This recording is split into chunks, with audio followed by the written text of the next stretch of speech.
반갑습니다. 김효일입니다. 드디어 찾아왔습니다. 여러분들, 제가 왜 뉴욕 커뮤니티 우선주를 계속 사는가? 여러분들 궁금하지 않습니까? 예.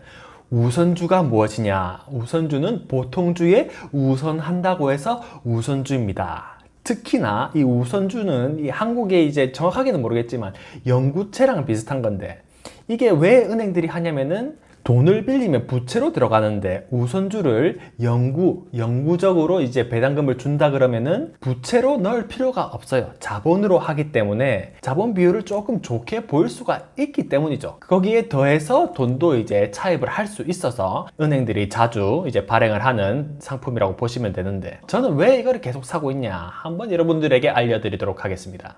뉴욕 커뮤니티 뱅크가 망한다고 했죠. 왜 망하나? 대출이 약간 부실해지니까 이게 망한다 라고 하시는 분들도 있겠지만, 사실은요, 예금, 디파짓이라고 하죠. 사람들이 패닉을 해가지고 돈을 다 빼가니까 이 은행들이 이제 난리 난 거죠. 왜냐면 시간만 지나면은 버틸 수가 있는 거예요. 예전에 그 미국 은행들이 망한 이유가 예금자 보호 안 된 돈들이 너무 많았어요. 그러니까 보호되는 예금이 비중이 너무 낮았는데, 지금은 어떻게 됩니까? 낮았다가 쭉 증가를 했죠. 뉴욕 커뮤니티 뱅크가. 그러니까 84%는, 예금의 84%는 보호가 된다는 겁니다. 즉, 이 예금자들이 돈을 빼서 나갈 이유가 없는 것입니다. 왜? 정부에서 보호를 해주니까. 그래서 첫 번째로 뱅크런 위험이 낮아졌습니다. 시간만 있으면 살아날 수 있는 가능성이 높다.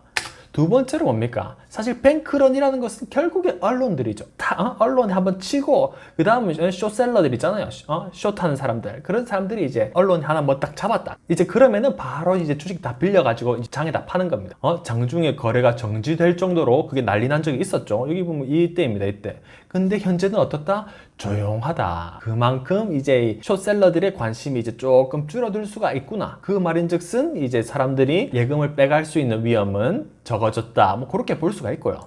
그리고 뭡니까? 새로운 리더십이죠. 예전에 이제 트럼프 시절에 이제 또 한 자리 하신 분입니다. 은행에서 CEO를 한 적도 있는 사람이고요. 똑똑한 사람이라고 생각이 되지만, 뭐 어쨌든 이번에 이 사람들이 바뀌고, 뭐 CFO도 바뀌고, 뭐 다 바뀌었습니다. 이 사진들도 바뀌고. 그래 제가 딱 느낀 게 뭐냐면은, 이번에 공시를 하니까 공시가 예전과 달라요. 이 사람들이 진짜 꼼꼼하게 공시를 잘 해놨어요. 예전에는 알려주지도 않던 정보를 구체적으로 다 제시를 하고, 미래에 어떻게 될 건가 하는 것까지 다 구체적으로 제시를 해놨어요. 그러면 투자자 입장에서는 제일 무서운 게 뭡니까? 모른다는 겁니다. 근데 우리도 모르는데 이 CEO도 모른다 그러면은 사실 아무리 저평가 데이터 하더라도 사기가 껄끄럽거든요. 근데 이렇게 뭐 2025년에는 돈을 번다, 이렇게 구체적으로 얘기를 하잖아요. 그게 될지 안 될지는 이젠 내 몫이지만, 어쨌든 CEO가 1조 이상을 투자를 했고 이렇게 비전을 제시한다면은 투자자 입장에서는 어떻게 돼요? 자신감 있게 저평가돼 있다고 생각하면 살 수가 있거든요. 그러면은 이거는 또 이제 숏셀러들이 무서워서 이제 접근을 못할 수가 있다, 이 말입니다. 그리고 이제 이거는 프로스펙터스라고 하는 건데, 우선주 상품의 설명서라고 보시면 됩니다. 설명서에 어떤 게 나와 있냐? 이름이 뭐고, 총 이제 얼마고 얼마짜리고, 그리고 이제 기간은 얼마고, 발행할 때 신용 등급도 나와 있고, 배당을 언제 해줄 거냐? 그러니까 이게 배당을 주는 걸 약속을 합니다. 물론 이제 못 줄 수도 있다고 하는데, 그래서 이제 채권이랑 성격이 상당히 비슷해요. 여기 보시면은 3월 17일, 6월 17일 뭐 이렇게 해서 분기마다 배당을 해준다고 하죠. 얼만큼 해주냐? 그럼 6.375. 또 재밌는 게 뭐냐? 아까 영구채라고 했죠. 기간을 영구로 늘리면은 어떻게 돼요? 부채로 안 들어가고 자본으로 들어가죠. 자본으로 들어가면은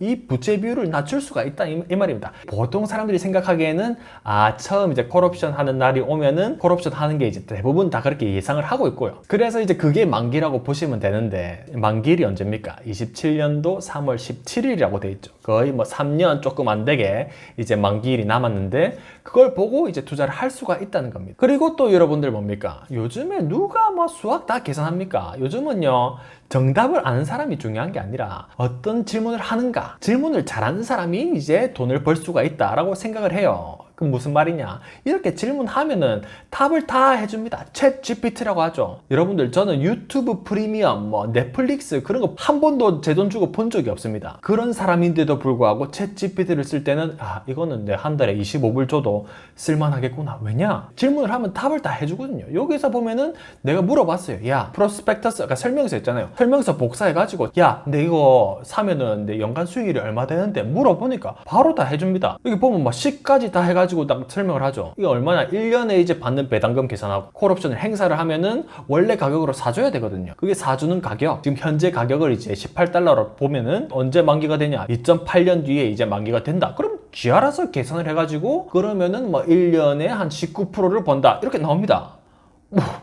여러분들 회사가 안 망하고 배당금을 잘 줘야겠죠. 어쨌든 우리 기대하는 수익률을 계산하기에는 이게 뭐 다 돼 있다, 너무 쉽다. 다만 여러분들 이게 너무 인기가 많아서 고평가되는 걸 조심해야 된다, 뭐 그런 말씀을 드리고요. 그래서 이제 다섯 번째로는 제가 왜 샀냐, 뉴욕 커뮤니티 뱅크에 뭐 여러분 뉴스에 막 나오고 뭐 공실하는데 사실 오피스 비중이 상당히 낮습니다. 뭐 6%도 안 돼요. 대부분의 대출 상당히 큰 부분을 차지한 게 이제 뉴욕의 월세 규제 아파트 대출을 상당히 많이 가지고 있었습니다. 근데 이 아파트 대출의 가치가 떨어지는 이유는 2019년에 건물주들이 더 이상 이제 월세를 지 맘대로 올릴 수가 없다고 이제 법을 만들었어요. 그러니까 어떻게 돼요? 여러분들이 이제 회사를 평가할 때도 마찬가지지만 미래의 현금 흐름을 가지고 여러분들이 이제 판단을 할 거 아니에요. 근데 월세를 자기 마음대로 올리지를 못한다는 것은 미래 현금 흐름이 막혀 있다는 거죠. 그러면은 대출의 가치가 줄어들 수밖에 없습니다. 물론 월세를 잘 받고 못 받고는 나중의 일이지만 일단은 장부 가치를 낮춰야 되는데 그 장부 가치를 낮추다 보니까 어떻게 돼요? 이게 자본 비율이 이게 바뀌면서 사람들이 패닉을 하는 거죠. 이거 회사 망하는 거 아니야? 이 은행 망하는 거 아니야? 예금을 인출하는 게 상당히 무서운데 사실 그 부분은 이미 지났다고 보여지고, 왜냐하면 예금자 보호되는 게 80% 이상이 되니까. 그럼 이제 뉴욕 규제 대출 자체를 봐야 되는데 현재 뉴스가 어떻게 돼요? 보시면 언제입니까? 3월자 뉴스죠. 공실 비율이 완전 폭락을 했다는 겁니다. 폭락.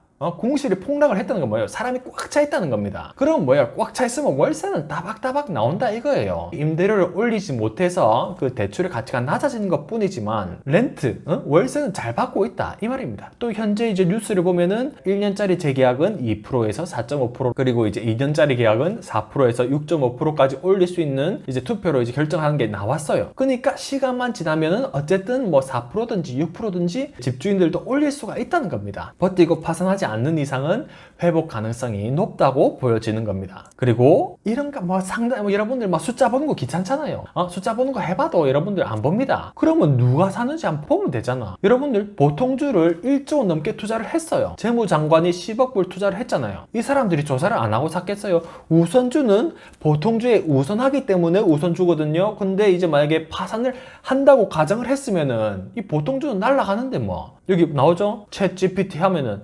청산은 망하고 파산하고 그 남은 그 자산을 경매에 붙인다 이 말입니다. 그럼 어떻게 돼요? 청산지 우선주가 보통주보다 우선적으로 청구권을 가진다고 나오죠. 근데 뭐예요? 1조 원을 보통주에 투자를 했다는 거는 우선주는 조금 안전하다고 봐도 될 수 있지 않겠습니까? 여러분들. 그죠? 그래서 제가 결론을 한번 내려보겠습니다. 제가 왜 우선주를 샀냐? 개인적인 이유가 상당히 컸어요. 제가 3년 안에 집을 살려고 하는데 이게 3년 동안 이게 쭉 올랐다 내려갔다 그러면 어떻게 돼요? 제가 살려고 이제 딱 어느 정도 이제 보고 있을 건데 막 방 한 칸이 많아지고 작아지고 하면 막 속상하잖아. 이게 점점 이제 만기일이 가까워지면은 변동성이 낮거든요. 그래, 변동성 낮은 상품을 원하고. 두 번째로는 뭡니까? 보통주는 계속 희석 확률이 높거든요. 왜냐면 지금 새로 발행하지도 않은 보통주들이 쌓여 있습니다. 주주들이 이제 투표를 해가지고 이제 새로 이제 결정이 나긴 하는데 당연히 되겠죠. 회사에 이제 돈을 투입을 하려면은 찬성을 하겠지만 보통주가 많아지면은 내 먹을거리가 떨어져서 보통주는 계속 희석이 될 것 같고, 그리고 또 뭡니까? 다가구 주택 대출 가치는 떨어졌다 하더라도 이게 월세는 잘 받고 있습니다. 왜냐? 여러분들 아까 봤잖아요. 공실은 거의 뭐 바닥을 쳤다 이 말입니다. 공실이 바닥을 쳤다는 거는 빽빽하게 사람이 살고 있고 월세는 따박따박 내고 있다는 겁니다. 건물주들이 월세를 따박따박 받고 있는 사람들이 파산을 하겠어요? 실제로 구체적으로 본다면은 크게 위험한 정도는 아닌 것 같다라고 이제 가늠을 할 수가 있을 것 같습니다. 그리고 또 뭐예요? 이제 방금 말했다시피 1조를 투자한 그 투자자들 보면은 투자를 할 때 다 조사를 했겠죠. 파산할 거라고 생각을 했으면 투자자들 돈 1조를 투자를 했겠습니까? 물론 이제 세상은 모르는 거니까 100%라고 장담을 하는 건 아니지만 그나마 그러니까 뭐 위험이 없다고 생각했으면 모든 사람이 이미 다 샀겠죠. 그리고 이제 마지막으로 뭡니까? 규모가 이제 face value라고 하죠. 그게 한 500밀리언이면 한 6천억 정도 좀 넘어가겠습니다. 작은 규모라고 볼 수 있죠. 그게 이제 이제 뭐 거래량도 많지도 않고 규모가 크지 않기 때문에 큰 손들이 별로 이제 관심이 없다고 저는 생각을 하기 때문에 저 같은 이제 개미들 같은 경우에는 또 뭐 내 돈 조금 넣어가지고 이제 난 모르게 이제 조금씩 키워가는 정도는 뭐 무난한 사이즈가 아니겠느냐, 뭐 그런 생각에 제가 투자를 했습니다. 다시 말하지만 투자 조언이 아니고 제가 이제 생각하는 이유를 여러분들이 알려드리는 거기 때문에 여러분들이 투자를 한다 그러면 항상 스스로 공부하시고 스스로 판단을 하시길 바랍니다. 지금 현재는 돈을 잃고 있어요. 마이너스입니다. 손익이 안 나요. 어떻게 될지 모릅니다. 조심하셔야 됩니다, 여러분들. 그게 잘 모르겠다 그럼 여러분들이 댓글로 남겨주시면 저뿐만 아니라 여러분들이랑 토론하면서 그게 맞는지 안 맞는지 그렇게 하는 재미로 제가 유튜브 하는 거 아니겠습니까? 오늘은 여기까지 제가 뉴욕 커뮤니티 뱅크 우선주에 대해서 한번 알려드렸고 다음 시간에 또 재밌는 것으로 찾아뵙겠습니다. 감사합니다.